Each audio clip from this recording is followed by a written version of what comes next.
신명기 27장 말씀입니다. 이제 신명기 27장부터 30장까지는 모세의 세 번째 설교를 기록한 말씀들입니다.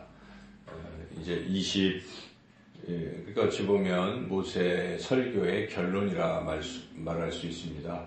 보통 결론은 앞에서 전한 말씀을 이제 순종하라 하는 것이죠. 그래서 우리 예수님께서 하신 산상설교 내용을 살펴보아도 마태복음 5장에서 7장까지인데 7장 뒷부분은 내가 말한 대로 준행하라 하는 것이죠. 그래서 반석 위에 세운 집은 모래 위에 세운 집과 다르다. 반석 위에 세운 집이라는 것은 비바람, 풍랑이 와도 넘어지지 않는데 반석 위에 세운 집은 곧 하나님의 말씀을 듣고 준행하는 것을 말한다. 이렇게 예수님 말씀하시죠. 그래서 말씀을 듣고 지키는 것이 옳다. 이렇게 말씀하신 것이고 또 심지어는 주여 주여 하는 자마다 다 천국에 들어갈 것이 아니라 오직 아버지의 말씀을 행하는 자라야 들어갈 것이다. 그래서 실천을 계속 예수님께서 강조하셨습니다. 마지막 결론에. 그래서 우리가 이렇게 설교 말씀도 잘 듣고 하지만 그 실제로 삶에서 적용하지 않고 실천하지 않는다면 아무런 소용이 없죠. 또 설교도 하나님의 말씀을 잘 해석해주고 하는 것도 굉장히 중요하지만 이 말씀대로 사십시오 하고 강력하게 적용하는, 권면하는, 실천을 권면하는 말씀이 굉장히 또한 중요한 것입니다. 그런 차원에서 지금 모세도 지금 이 마지막 부분에 앞에서 길게 10계명의 확장 규정들을 자세하게 이렇게 설명했죠. 하나님이 하신 말씀을 전달했죠. 그리고 이제 모세가 마지막 결론적으로 실천하라. 그래서 실천할 수 있는 여러 가지 방법들을 제시하고 있습니다. 이제 가나안 땅에 들어가게 될 텐데 요단강을 건너면 가나안 땅에 맨 처음에 가면 그쪽에 세겜을 중심으로 에발산과 그리심산이 있을 것이다. 먼저 에발산에 가서 거기에 돌들에다가 지금까지 내가 이렇게 너희들에게 전한 이 율법의 말씀들을 자세하게 거기다 새겨라. 거기다 기록하라.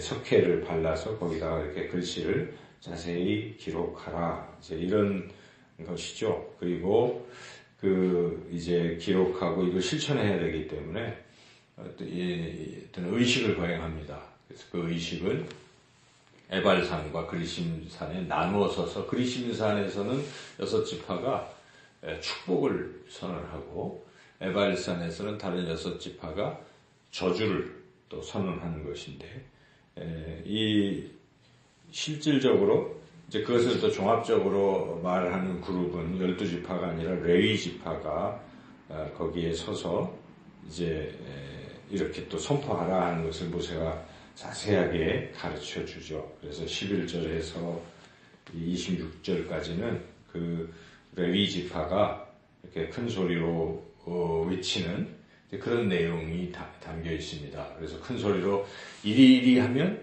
저주받을 것이다 라고 선포하면 백성들이 아멘 그렇게 되게 해주십시오. 이 얘기는 우리 그렇게 안 살겠습니다.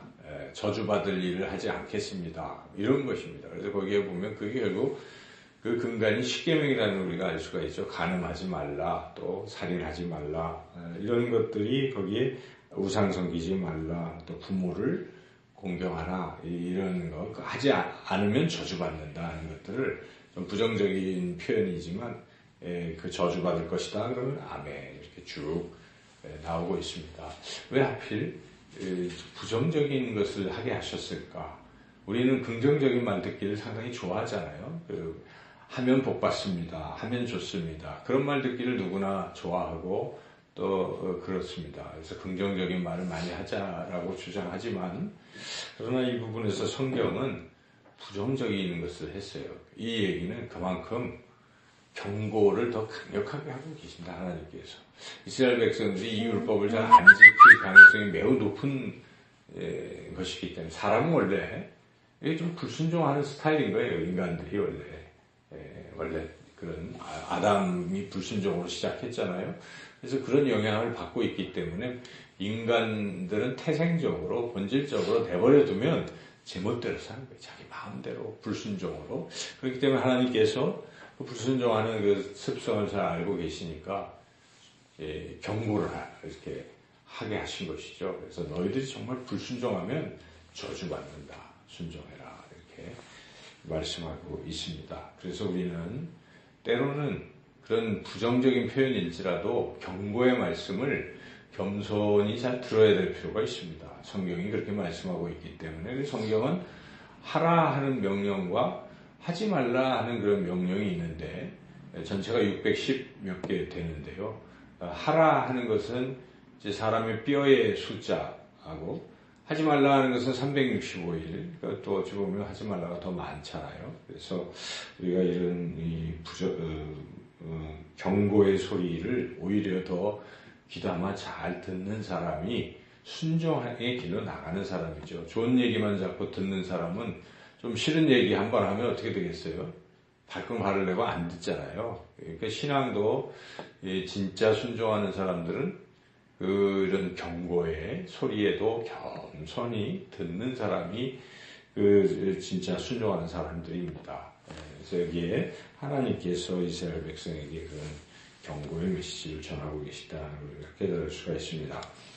전체적으로는 결국은 순종이 중요한 말입니다. 하나님의 말씀에 순종하라 하는 것인데 그 외에도 우리가 여기서 순종 말고도 하나님이 우리에게 요구하시는 또 다른 두 가지를 발견할 수가 있는데요. 그 두 가지는 여기에 이제 번제와 화목제로서 또 그것을 알 수가 있습니다. 6절, 7절 말씀 같이 한번 읽어보겠습니다. 너는 다듬지 않는 돌로 네 하나님 여호와의 제단을 쌓고 그 위에 네 하나님 여호와께 번제를 드릴 것이며 또 화목제를 드리고 거기서 먹으며 네 하나님 여호와 앞에서 즐거워하라.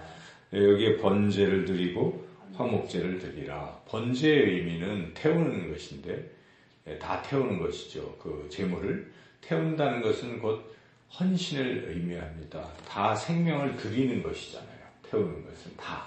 그래서 하나님 앞에서 우리가 말씀에 순종하고 또 필요한 것은 우리 자신을 하나님 앞에 온전히 드리는, 헌신하는 이것이 굉장히 중요하다는 것입니다. 예수님께서 온전히 자신의 생명을 드리셨습니다. 화목제물로, 희생제물로, 속죄제물로 드리셨습니다. 이런 헌신, 정말 예수님이 자신의 생명을 주셔서 우리를 구원하셨다는 것을 우리가 듣고 믿고 깨닫고 감격하는 사람들은 그 은혜가, 그 사랑이 너무 커서 우리 삶에서 이 세상에 사는 날 동안 주님을 사랑하고 그 주님께 내가 헌신하는 것입니다. 주님이 나의 주인이시오 내가 주를 위하여. 그래서 예수님께서 너희가 나를 위하여 복음을 위하여 생명을 바친 자들은 큰 상급이 있을 것이다 라고 또 말씀하지 않습니까? 그래서 우리가 우리 신앙에 있어서 순종과 또한 이 헌신을 잘 해야 되는 거예요. 나를 희생하고 주님을 위해서 나에게 생명 주신 주님, 모든 것 주신 주님께 나의 것을 주님께 드리고 헌신하는 그런 신앙의 삶이 매우 중요하다는 것을 깨닫습니다. 또한 하나님께서 중요하게 우리에게 요구하시는, 여기시는 그것은 무엇입니까? 화목제입니다. 화목제는 말 그대로 화목한 것이죠. 첫째는 하나님과 화목한 것입니다. 그래서 이 화목제를 드릴 때 하나님과 백성들 사이가 화목해지는 것입니다. 예수님이 화목제물로 드려지신 것은 하나님과 우리 사이가 이렇게 멀어지고 막혀있고 담이 있고 할 때 이걸 허무시고 하나님과 우리가 서로 교제할 수 있게 하신 것이 바로 주님의 그 화목제물의 의미 아닙니까? 그래서 우리가 주님과의 그 화목을 잘 누리고 또 즐기며 살아갈 필요가 있습니다. 바울은 로마서 5장에서 너희가 예수 그리스도를 말미암아 의롭게 되었으니 이제 하나님과 화평하라, 화목하라 화목을 누리라, 화목을 즐기라, 즐거워하라, 이런 권면하지 않습니까? 그래서 우리가 늘 하나님과의 이 화목, 하나님과의 교제, 이걸 누리고 살 필요가 있어요. 우리 하나님 믿지 않습니까? 하나님 얼마나 우리를 사랑하시고 우리를 좋은 길로 인도하시겠습니까? 이 하나님이 우리에게 이렇게 풍성한 것을 주시는데 우리가 그 하나님과의 만남의 시간, 기도의 시간, 예배의 시간, 또 홀로 경건의 시간, 교제의 시간을 소홀히 한다면 주신 복을 누리지 못하는 어리석은 사람이라고 볼 수가 있어요. 그래서 늘 하나님과 우리가 화목하게 지내야 되겠다는 것을 깨닫습니다. 또한 이 화목은 하나님과의 화목뿐만 아니라 더 나아가서 사람들끼리의 화목을 또 말씀하는 것이죠. 그래서 이 레위기에 보면 화목제물 드릴 때 그 제물을 나눠 먹는데 레위인이나 객이나 고아나 과부나 가난한 사람들이나 성중에 있는 사람 다 초청해서 하나님 앞에서 함께 먹으라. 그게 화목제물의 의미입니다. 그래서 하나님은 하나님의 백성들이 서로 사랑하고 화목하게 지내는 것을 기뻐하신다는 것을 우리가 알 수 있지 않습니까? 마치 부모가 자녀들끼리 매일 싸우고 있으면 그것처럼 괴로운 일이 없잖아요. 둘이 화목하게 사이좋게 지내라 하는 것이죠. 제가 우리 아버님 선친께서 돌아가실 때 마지막으로 남긴 말들 가운데 너희들끼리 어머님 잘 모시고 화목하거라 하는 말씀이 아직도 제 마음에 있어요. 그래서 늘 자녀, 이 형제 자매들끼리 화목하게 지내는 것, 그것이 부모님을 기쁘시게 하는 것이고 또 하나님 앞에서 하나님을 기쁘시게 하는 일인 것입니다. 교회는 모름지기 화목해야 돼요. 성령은 하나 되게 하셨기 때문에 우리가 어떻게 하든지 화평하는 자가 돼야 되고 화목을 위해서 힘써야 되는 것이죠. 그래서 격려하면서 사랑하고 도와주고 위로하고 늘 이 모이면 우리 교회는 너무 좋다. 천국이 따로 없다. 여기가 천국이다.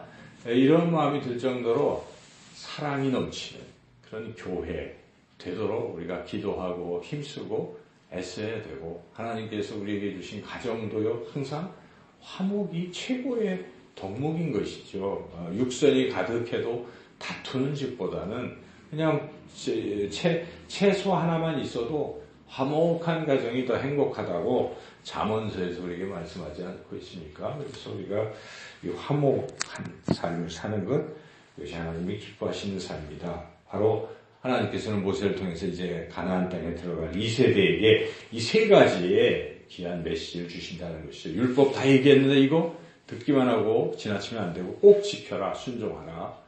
불순종하면 저주다 하는 것을 선포하고 그리고 하나님 앞에서 제단을 쌓고 거기다가 번제를 드림으로써 늘 하나님 앞에 헌신하는 백성이 되고 그리고 또 화목제를 드림으로써 하나님과 화목하게 교제하고 서로 간에 화목한 그런 삶을 살 것을 촉구하셨습니다. 오늘도 우리가 이런 말씀 따라 항상 그렇게 살아가시기를 주님의 이름으로 축원합니다.